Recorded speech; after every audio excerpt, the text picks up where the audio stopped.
Hey, this is Joe from Weizen. This is Joe from Weizenreviewten here with a König Pilsner.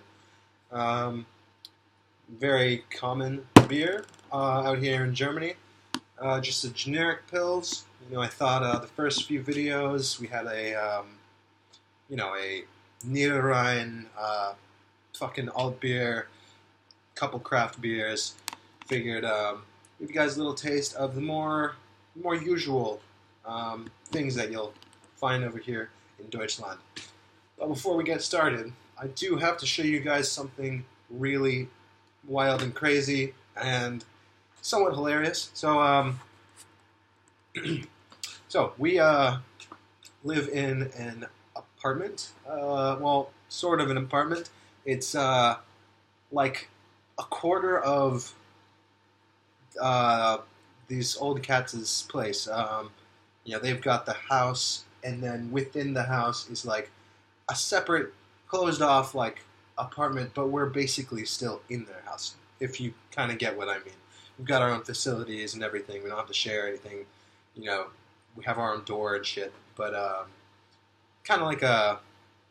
in a duplex almost, but a little more ghetto. So the heating unit, the electric water heater,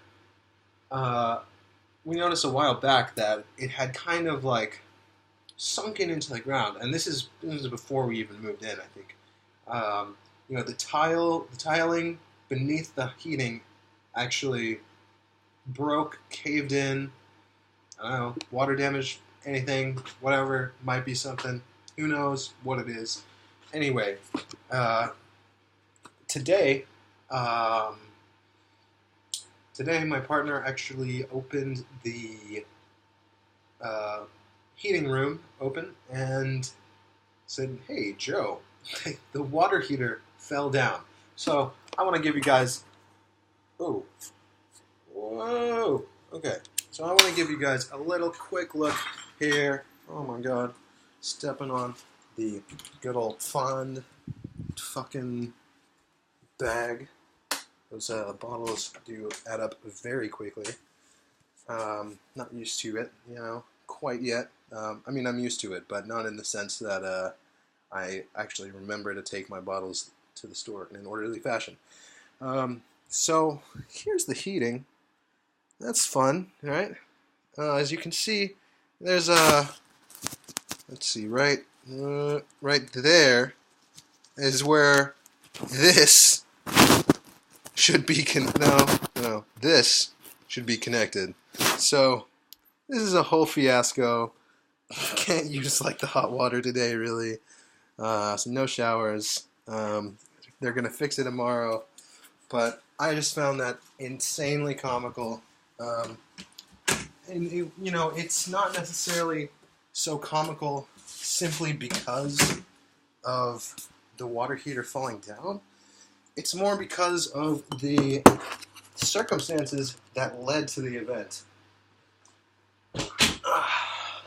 So, considering that when we got here, it was already basically sunk in the ground, and they didn't, I don't know, they must be cheap or something, because they didn't do anything about it for, seems like a while. I mean, we've been here for months, and, you would think before they got new tenants, like, they'd maybe fix it up, or they'd fix it up after we moved in, but no, it was just kind of dangling precariously. It was actually, how it's in that strong, like, angle. It was angled a little bit like that, and it was almost like dangling from that vent up above. It's just bizarre. And I just thought it was funny. You guys probably think it's ridiculous that I've spent 4 fucking minutes talking about a goddamn water heater, but you didn't come to my channel to be entertained. You came to my channel to I don't know, to like waste some time and fill your sad existence with even more crap that you don't need. Um, you know, that's our motto here. Crap you don't need is what the whole thing is about. So let's see. Let's put a little light on here. See a little of that color, that very thirst-inducing Pils color. You know, it's a pretty beer. Just generic, golden, straw-colored, whatever the fuck, however you say it. It's a Pils. What can you say? Um, like most of the generic macro pills in Germany, it's not great. It's not terrible. There are some really good macro pills. I will concede that point. Lubser is actually pretty decent. You can even find it for like 60 cents a can at Lidl sometimes. Moritzfiga, I don't know how macro Moritzfiga is. I never see it around. But they make an excellent, probably the best pills that I know of outside of maybe, I don't know, I remember there were some really nice Pilsners that Sierra Nevada made some time ago. But anyway, it's just here to get the job done. $10.99 for a case, and they threw in a couple of these König brand Sickles or Keller beers. Meant to review those too, but what do you know? I drank them, and they were okay. Just like this, they were just good enough, nothing more. So let's taste it.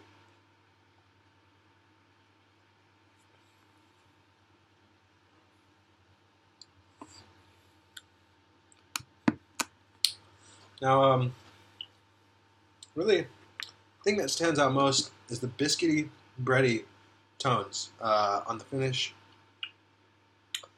Very, very nice biscuity, malty, kind of sweet, a little sweeter than I want it to be, but not as horrendously sweet as most of the Helles lagers that you'll find around here.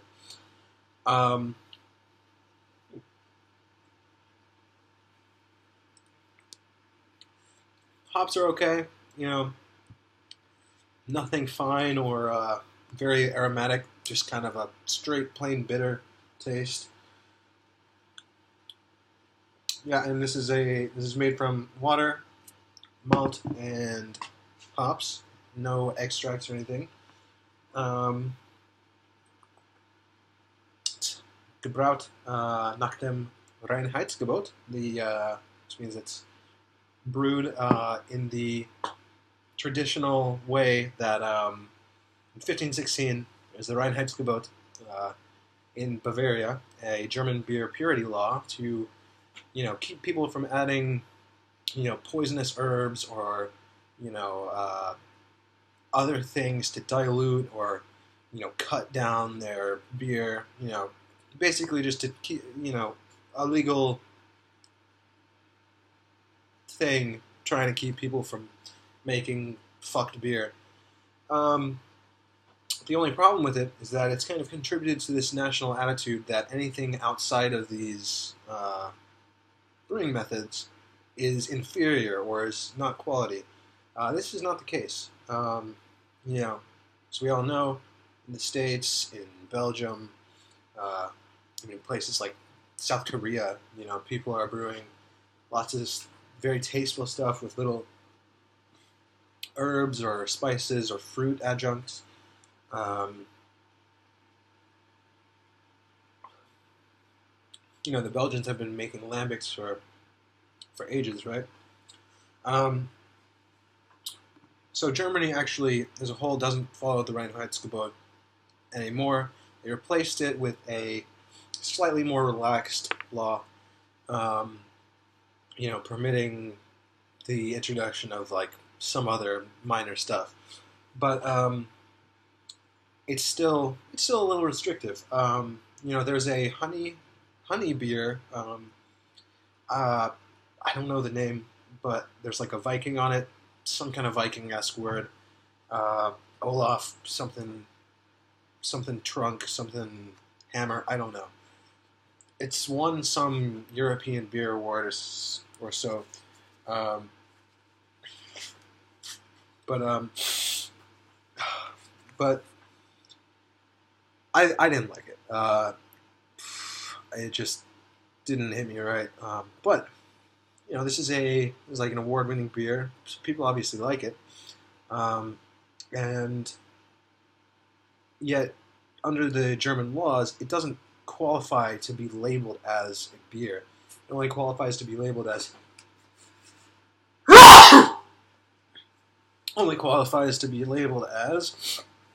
Bier Mischungsgetränk, or a beer mixed drink. So it's kind of like been relegated to the status of Radlers or fucking Diepel's Cola mix or whatever. Which it's strange. I got an Austrian beer, Max Galaner, I think is what it is. Max Galaner. Very, very, very tasteful white IPA. Should have reviewed it at the time. I'll get back to it later because it was very nice. And it contains a little bit of coriander. But it can be imported here and sold as beer with the coriander, even though that's outside of the law. But German brewers are missing out on the chance to incorporate, nice, tasteful additions to their drinks because of these laws. Anyway, enough rambling on that. The attitude's changing, and craft beer is very well and strong in Germany now. So, let's give this another taste.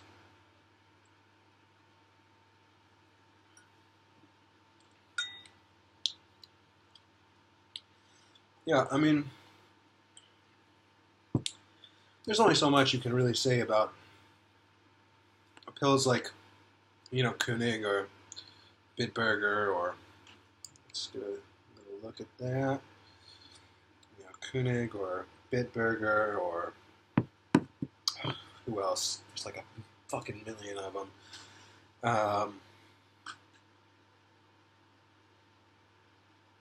Veltins is quite nice. Bitburger is alright. None of them are bad. None of them are bad, terrible beers. I mean, there are some outliers. Calling out Udinger here. Paderborner. But, these are beers that aren't necessarily marketed for their quality. Nobody really is buying a €6 case of 10 liters of Udinger, for the fine flavors. They're buying it because it's cheap and it's passable as beer. It's better than a lot of the fucking adjuncts, produced by Budweiser and all this garbage. Honestly, I'd rather have Udinger than most of those. So that's something that is cool about Germany and the German beer scene. Even though they might be a little bit behind on the craft beer, it's still not popular as in the U.S. It's still more like within the hipster circles, the younger people. You give your average, Frankish dude, eating Weisswurst and Kartoffelkluse and stuff, and you hand him like a fucking IPA with citrus notes and the intense bitterness and those fruity aromas and stuff. He's going to tell you it tastes like a solvent. He's going to say, yeah, this tastes like what is the one? Not Off. Off is the mosquito one. God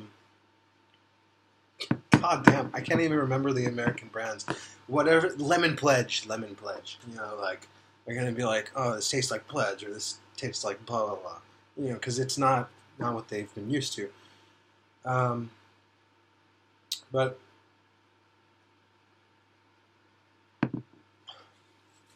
the compound effect of that even though they have been sticking with the simpler styles for a very long time, it means that even the like less quality ones that are still around are almost ubiquitously not awfully horrendous. You know, like even the worst German beers that I try are usually, you know, I'd still pick them over a lot of American macros. You know, it's a very good place for cheap, poor alcoholics. Um, Not saying I'm an alcoholic.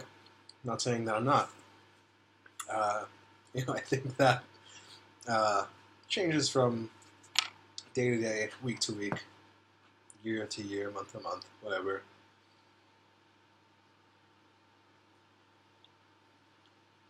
So, really, not a lot to say about this.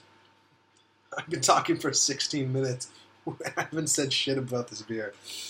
It tastes like cereal. It tastes like biscuits and bread and water. And it's, it's quenching. It does the job. It is exactly everything that it needs to be. And for that, I'm going to give this a strong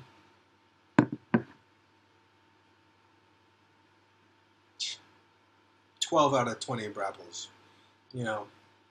Because this is it's a macro pills that is done right. It tastes like a pills.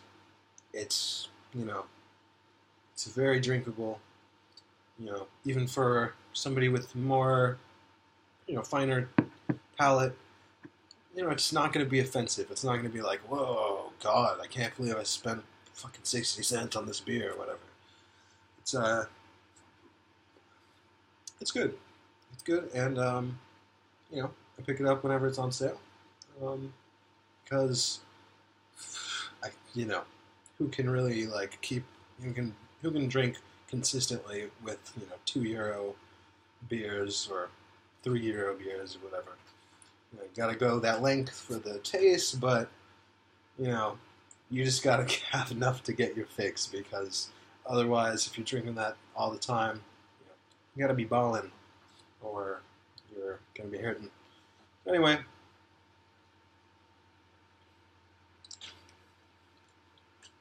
König pills.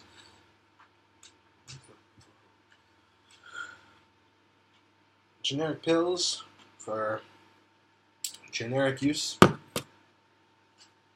Can only recommend it. In the same price range, you're going to find the quality is basically the same across the board.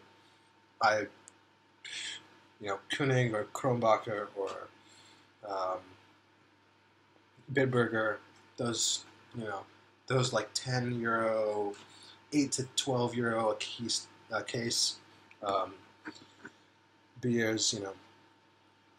Most of those pills over here in Germany are about the same quality. One's a little sweeter, one's a little lighter in the mouthfeel. I remember Kronbacher has a particularly interesting mouthfeel, a little more delicate, I think, maybe than the others. I don't fucking know. I'll get to it at some point. So let's finish this off, and I will catch you on the next review, which I'm about to film. And it will be hopefully more interesting than this one.